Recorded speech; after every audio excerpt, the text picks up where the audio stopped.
Assalamualaikum warahmatullahi wabarakatuh dan salam sejahtera untuk kita semua. Pada kali ini kita akan membahas tentang manajemen strategis kaitannya dalam perkuliahan pengantar manajemen. Tentu manajemen strategis dalam perkuliahan pengantar manajemen ini bersifat gambaran umum karena lebih spesifik terkait manajemen strategis itu ada perkuliahan tersendiri. Ya, ada perkuliahan yang namanya manajemen strategis. Nah, di situ nanti lebih rinci seperti apa pelaksanaannya. Kemudian pada pengantar manajemen strategis ini disampaikan gambaran umumnya. Yang pertama tentang hierarki strategi. Ya, hierarki strategi ini yang pertama yaitu strategi korporasi. Ya. Yang kedua strategi bisnis atau strategi bisnis unit. Ya, yang ketiga strategi fungsional. Yang pertama tentang strategi korporasi. Apa sih contohnya strategi korporasi itu? Contohnya seperti perusahaan milik pengusaha Indonesia, Bapak Khairul Tanjung. Beliau ini pemilik banyak perusahaan ya. Beliau ini punya perusahaan Citicorp. Citicorp itu punya bisnis banyak ya. Ada Trans TV, ada Bank Mega, ada Trans 7 yang di televisi saudara-saudari yang bisa dilihat bersama-sama itu ya. Itu pendapatannya dari mana Pak TV itu? Labanya dari mana? Nah, dari perusahaan yang iklan-iklan itu ya. Perusahaan kan masang iklan di situ di televisi ya, dapat uangnya dari situ. Kemudian Bank Mega ya. Bank itu dapat uangnya dari mana? Ya dari penyaluran kredit itu ya. Kemudian kan nasabah bayar angsuran nah, dari situ juga. Kemudian ada juga Trans Studio ya. Macam-macam banyak perusahaannya beliau. Nah, itu salah satu contohnya. Jadi korporasi ini membawai beberapa strategi bisnis unit. Contoh strategi korporasi. Strategi korporasi ini Citicorp tadi ya. City Corpora tadi itu strategi korporasi. Perusahaannya Bapak Khairul Tanjung ya. Yang namanya City Corpora itu di hierarki paling atas yaitu korporasi. Kemudian di hierarki kedua bisnis itu SBU singkatan dari strategi bisnis unit yaitu strategi unit bisnis. Apa unit bisnisnya City Corpora ini? Unit bisnisnya contohnya ini SBU 1 Bank Mega misalnya. SBU 2 Trans TV, SBU 3 Transmart. Nah, itu contohnya ini. Kemudian strategi tingkat fungsional itu di masing-masing perusahaan di Bank Mega, di Bank Alobank itu kan punyanya Pak Khairul Tanjung juga ya. Kemudian Bank Mega tadi SBU 1 ya. Kemudian SBU 2 itu tadi Trans TV ya, Transmedia ya. Kemudian SBU yang ketiga itu tadi Transmart ya. Mereka semuanya pasti punya bagian pemasaran.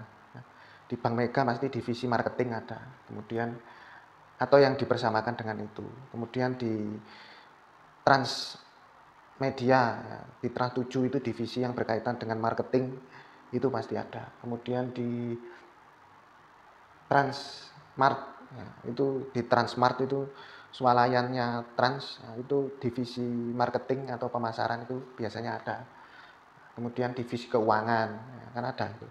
Divisi atau bagian keuangan ya. Kemudian divisi atau bagian akuntansi. Divisi R&D itu divisi penelitian ya. Ini biasanya lebih cocok kalau di perusahaan yang manufaktur ya. Kemudian maksudnya seperti apa Pak? Korporasi dengan strategi bisnis unit tadi. Nah, maksudnya seperti ini contohnya. Jadi kalau strategi korporasi itu City Corpora, ya, dia kan membawai banyak bisnis ya. Itu 3 itu baru contoh. Kalau saudara cari informasi, City Corpora itu perusahaannya banyak. Ya. Tidak hanya Bank Mega, tidak hanya Transmart, tidak hanya Transmedia, ya, tapi banyak sekali unit bisnisnya. Kemudian City Corpora ini apa? City Corpora ini biasanya tugasnya dia itu membuat unit bisnis. Jadi itu kan ada 3 itu, unit bisnis 1, 2, 3. Ya. Itu konglomerasi. Ya. Jadi kalau punya bisnis 1 itu masih belum konglomerat. Ya. Tapi kalau punya bisnis 2 berbeda bidangnya berbeda, itu konglomerasi. Apalagi lebih dari 2, ya. Sangat banyak ya. Kemudian apa? City Corpora ini di level korporasi. Jadi membangun sebuah usaha itu bisa karena modal sendiri, ya, mendirikan perusahaan baru. Ya. Bisa juga perusahaan kecil itu dibeli, ya. Perusahaan kecil dibeli, kemudian diperbaiki, dibesarkan. Ya. Nanti kalau sudah bagus, besar, dijual. Itu salah satu contohnya, di divestasi. Habis diakuisisi, akuisisi itu diambil alih dalam bisnis itu maksudnya dibeli.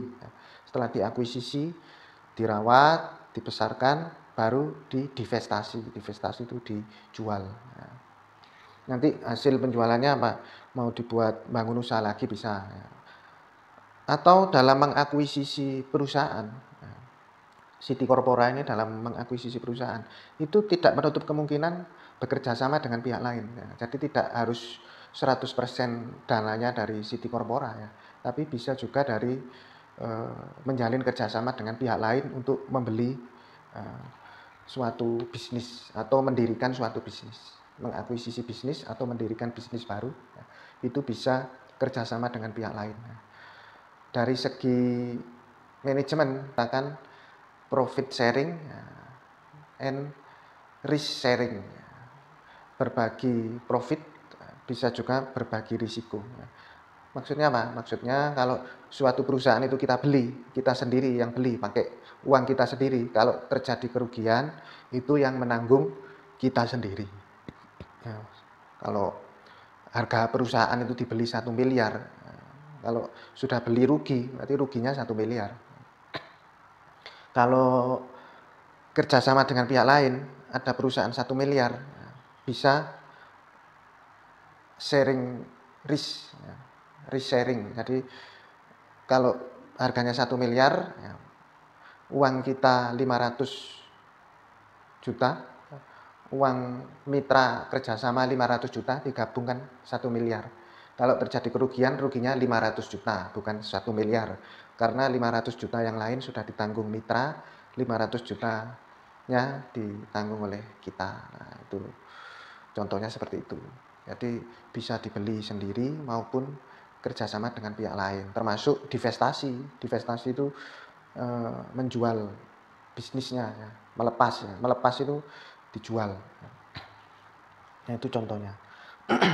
Kemudian kalau bisnis unitnya banyak, lebih dari 1, itu dinamakan apa? Konglomerasi. Ya. Perusahaannya City Corp, ya, City Corpora, ya, yang di paling hierarki atas, ya, itu perusahaan konglomerasi. Ya, karena di bawahnya banyak bisnis unit.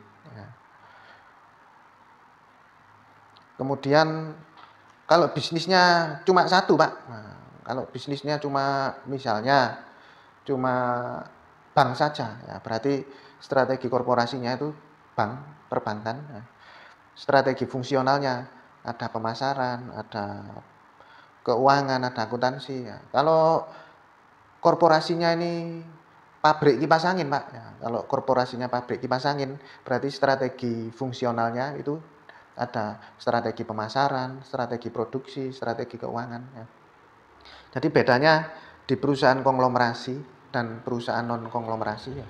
Kalau perusahaan konglomerasi itu ada korporasi, ada bisnis unit, dan ada fungsional. Kemudian kalau strategi bisnis unit, itu di bawahnya langsung strategi fungsional, strategi pemasaran, strategi keuangan. Ada strategi R&D itu Research and Development. Jadi ada penelitian dan pengembangan. Itu cocoknya di perusahaan manufaktur biasanya. atau perusahaan jasa perairan juga ada biasanya R&D. Contohnya apa Pak? Strateginya. Ya, kalau strategi korporasi tadi kan dibahas bagaimana mengakuisisi, ya, bagaimana membeli perusahaan yang sudah ada, bagaimana mendirikan perusahaan yang sudah ada, bagaimana menjual perusahaan yang sudah ada. Ya, kalau strategi bisnis unit kan bagaimana dia bersaing dengan di industri yang sama. Ya, contohnya Trans TV, Trans 7, dia kan bersaing dengan stasiun televisi lainnya seperti RCTI, SCTV, Indosiar. Mereka kan bersaing ya, di industri yang sama, industri pertelevisian. Kemudian Bank Mega, ya, Bank Mega kan bersaing dengan bank-bank yang lain, Bank BRI, BCA, BNI 46 dan lain-lain. Ya. Mereka bersaing di industri yang sama. Kemudian strategi pemasaran. Strategi pemasarannya itu apa Pak? Bedanya dengan strategi bisnis unit. Ya, kalau strategi bisnis unit ya, itu tidak menutup kemungkinan menjalin kerjasama dengan pihak-pihak lain. Ya. Contoh perusahaan perbankan, ya, bisnis unitnya perbankan, ya, kerjasama dengan perusahaan penyelenggara teknologi informasi, ya, yaitu misalkan apa kartu ATM yang nyetak pihak lain, kemudian apa mesin ATM nyewa ke pihak lain. Nah itu contoh. Kalau strategi bisnis unit. Ya, kalau strategi pemasaran bagaimana? Strategi pemasarannya yang efektif pakai apa? Ya, apa pakai media iklan? Ya, iklan media cetak, iklan di media elektronik, ya, atau pakai penjualan langsung. Ya, penjualan langsung itu pakai SPG biasanya. Nah, SPG apa pakai iklan, pakai TV, pakai koran, yang mana? Ya, itu strategi pemasaran. Apa event? Mau ada eventnya. Kemudian strategi produksi ya. Kalau bulan mau tahun baru, nah itu biasanya produksinya meningkat. Nah, mau hari raya produksinya meningkat. Nah itu contoh. Kemudian ada strategi keuangan. Nah, strategi keuangan ini contohnya efisiensi. Ya, bagaimana mengefisiensikan pengeluaran perusahaan. Misalnya tadinya pakai merek A, sekarang pakai merek B. Ya, itu contoh. Tadinya listriknya jam sekian sampai sekian nyala, sekarang dikurangi, harus mati. Di atas jam 5 listriknya mati semua. Lah itu contoh ya, strategi yang berdampak pada keuangan. Contoh lagi, perusahaan punya laba, kemudian labanya tidak dibagikan ke pemegang saham, tapi digunakan untuk membeli mesin. Karena dengan adanya mesin ini produksinya bertambah, labanya juga lebih berlipat-lipat daripada laba yang kemarin. Lah itu contoh. Jadi ada strateginya masing-masing bidang itu. Strategi akuntansi bagaimana supaya pembukuan itu tidak menonjol di bulan tertentu. Misalkan harga mobil sekian ratus juta, itu dibagi dalam diamortisasi dalam sekian bulan, sehingga jadi berapa itu. Itu contohnya.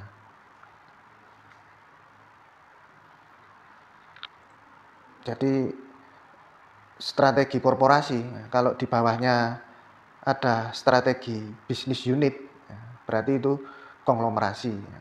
Maksudnya apa? Contoh, Anda punya pabrik raket, Anda punya pabrik raket. Kemudian Anda punya pabrik satu lagi, pabrik net. Anda punya pabrik raket, terus satu lagi Anda punya pabrik net, itu kan beda. Pabriknya itu menghasilkan produk yang berbeda, raket dan net. Tapi kalau pabrik raket yang jenisnya murah sama jenisnya mahal, ya, itu berarti diversifikasi produk. Ya. Jadi dibedakan ya, konglomerasi dan diversifikasi. Ya. Kalau konglomerasi seperti City Corpora tadi, ya, punyanya Pak Khairul Tanjung, ya, City Corpora itu membawai bisnis-bisnis perbankan, media televisi, kemudian ada bisnis swalayan. Nah itu banyak bisnisnya tidak ada hubungannya, perbankan, swalayan sama media tadi kan tidak ada hubungannya. Itu namanya konglomerasi. Kalau orangnya namanya konglomerat. Tapi kalau kegiatan bisnisnya itu namanya konglomerasi. Kalau Anda punya bisnis ya, contohnya cookies dan donat. Ya. Itu cookies sama donat kan beda. Ya. Itu namanya diversifikasi produk. Ya. Bukan konglomerasi, bukan. Jadi ada produknya donat dan ada produknya cookies. Ya, itu diversifikasi produk. Masih ada kaitannya kan, ada sama-sama tepungnya kan, ya, sama-sama tepungnya.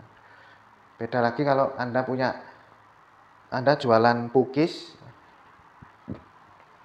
kemudian satu lagi Anda jualan spare part kendaraan bermotor. Nah itu kan tidak ada hubungannya makanan sama kendaraan bermotor. Nah itu kalau rame ya luar biasa itu. Anda konglomerat itu ya. Konglomerat sungguhan nah, kalau rame loh, bisnis cookies, bisnis spare part kendaraan bermotor, nah, bisnisnya banyak, nah, bisnisnya lebih dari satu dan berbeda, tidak ada hubungannya. Jadi dibedakan ya konglomerasi dan diversifikasi tadi. Kemudian masuk ke selanjutnya yaitu proses manajemen strategis. Prosesnya yang pertama tentu kita melihat analisis lingkungan eksternal maupun lingkungan internal. Pertama-tama seharusnya yang kita lihat itu lingkungan eksternal dulu. Kenapa Pak kok tidak lingkungan internal dulu? Karena kalau kita melihat lingkungan internal dulu, nanti begitu lingkungan eksternal berubah, ya, kita bingung nanti. Sehingga kita harus lihat dulu lingkungan eksternal ini seperti apa sih kondisinya. Baru disinkronkan dengan kondisi internal. Kondisi internal ini harus seperti apa menghadapi kondisi eksternal tadi. Kemudian penetapan visi, misi, dan tujuan.